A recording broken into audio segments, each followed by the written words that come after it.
So I'll describe a little bit what sacred opulence means. So when I say sacred opulence, what I'm basically talking about is like a higher frequency, even higher, right? We go to like this very refined frequency of abundance, which is even higher than wealth, which is, this kind of expression of our feeling that there is more than enough on this planet, in this world, with our friends. There's more than enough love, there's more than enough money, there's more than enough resources for us to thrive and do everything we want and be all that we are. And when we use the word opulence, I started using this word back when I created Radiance Rising about 4 years ago. It has a luxuriousness to it. Opulence is like got this royal feeling of adornment and lusciousness and luxury. And, it's like taking our idea of like, I get to be wealthy, I get to be abundant, and going like next level with it. Like, how high can we go?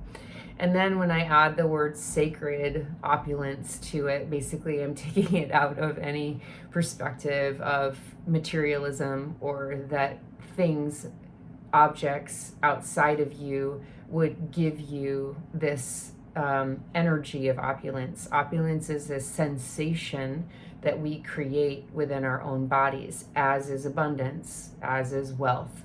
None of these things have to do with anything that you have, or what your bank account says, or the amount of friends and community you have. This is always about the energy, the vibration, the sensation that your body emits to live in a place where you feel this luscious, overflowing flow of love, of divine love, of being connected to everything. So I feel that in our growing of consciousness at this point in time, we have been flooded with the word abundance. We have been flooded with the theme, with the energy of abundance. Most spiritual people now understand what it means when we say abundance. Everyone uses the word. You can buy courses on abundance, 5 times a day off of Facebook ads. And it's almost like an overused concept right now. It's like we've got it. Our world, our collective has been saturated with the idea of abundance, and yet many of us are still very far from that as a concept, far from the embodiment of what it means to be living in an abundant life. Again, because there's this misperception that this has to do with the objects and the things and the material stuff coming to you. So obviously it's not that. It's the way that I feel inside. And when I feel that way, like attracts like, and we work with the law of attraction, and more of what we desire comes into our world. And again, that doesn't mean that it's like flowing, bank accounts like, skyrocketing, but better friends, better relationships. That's where it really starts. And I think that's where the gems, you start to harness the gems, is like your relationships shift, and you have space for ones that feed you as much as you feed them, right? We feeding each other. We are stuffing each other with, this massive banquet of like love and attention and reflection and validation, right? Where we create a really safe community. And then from there, I start to kind of build a deeper structure of what it means to have more than enough, because I feel supported in my life and in my world.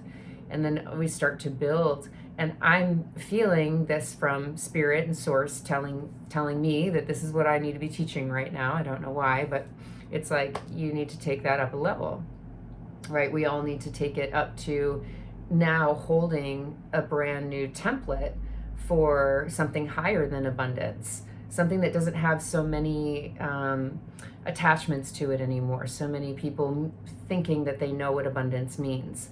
So sacred opulence too is kind of meant to like open your mind to, I don't know what that means, and that's great, but it feels really beautiful, right? It feels really luscious and like juicy in my body.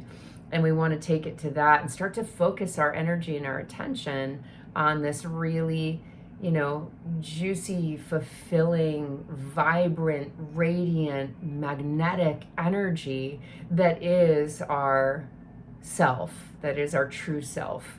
So, as always, in everything I teach, we always come back to the fact that we are wiping away the wounds, the patterns, the conditions of the ego so that we can shine the light of our true self, that we can create more space in our physical human body to hold the frequency, more of the frequency of our higher self, right? Because that's the frequency of pure consciousness. And that is the soul that gets to shine through. So what can we do over and over and in millions of different ways to get our soul to shine through even more, right? So that we are absolutely magnetic beings, because we can instantly manifest something in a field where we are charged, activated, and energized. But we've got to create that field on our own, with our own selves on a daily basis, in order to keep that going, or else we kind of lose ourselves in the momentum of the collective, which is dense, right? Our collective most of the time is extremely dense and has so much of the other vibe of, like drawing you in every possible way that it can into spaces of fear, questioning yourself, separation from this unity and this divinity that is you. And so most of us haven't been taught the other realm of like, secure attachment to our higher self, our divine self. So we fall prey to going back to what we know, to what many generations behind us have known for all this time, is like the lack of self-worthiness and deservingness. So as we flip the coin and go into this place of opulence, this is like the deepest transmission of your worthiness, of your deservingness of all that you desire, that is in alignment with source, not from the ego perspective, but like when you really desire something in its true essence, it's aligned with love and higher principle, then it is meant for you. It is always coming to you.